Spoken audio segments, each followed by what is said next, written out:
महाराष्ट्र भवनसाठी जो बोर्ड लावलाय, जो प्लॉट 2 एकरचा गिळंकृत होत होता, त्या ठिकाणी असलेला जो बोर्ड आहे ना, तो सिडकोने लावलेला नाहीये, तो गजानन काळेने बोर्ड लावलेला आहे, तो मनसेने लावलेला बोर्ड आहे. सिडकोच्या एमडींना आमच्या मुलांनी जाऊन आंदोलन केलं, त्यांना घेराव घातला त्या ठिकाणी.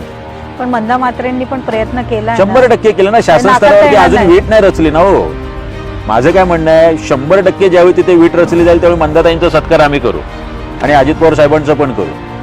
2 वर्ष बजेटमध्ये तरतूदच चालली. विजय नाटासाहेब जातात, शशिकांत शिंदे पाहणी करतात तिकडे.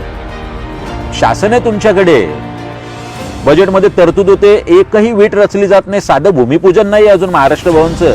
आम्ही त्यावर लोकांचं घेताय का?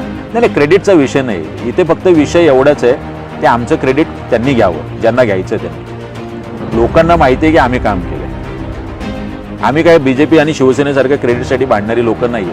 मला वाटतं की आमच्याकडे त्या संदर्भातल्या गोष्टी आहेत, आम्ही केलं हे लोकांना माहिती आहे. तर कुणाला सांगायला की हे आमचं क्रेडिट आहे म्हणून आम्हाला बोंबा मारायच्या नाही तर महाराष्ट्र भवनसाठी ज्यांनी सांगितलं की आमच्यामुळे झालं, आम्ही काहीच बोललेलं नाही त्याच्यावर. ज्यावेळी ते होईल ना त्यावेळी आम्ही सगळ्यांचे सत्कार करू किंवा आज झालं. आता मराठी भाषा दिवस येतोय 27 फेब्रुवारीला, करावं शासनाने.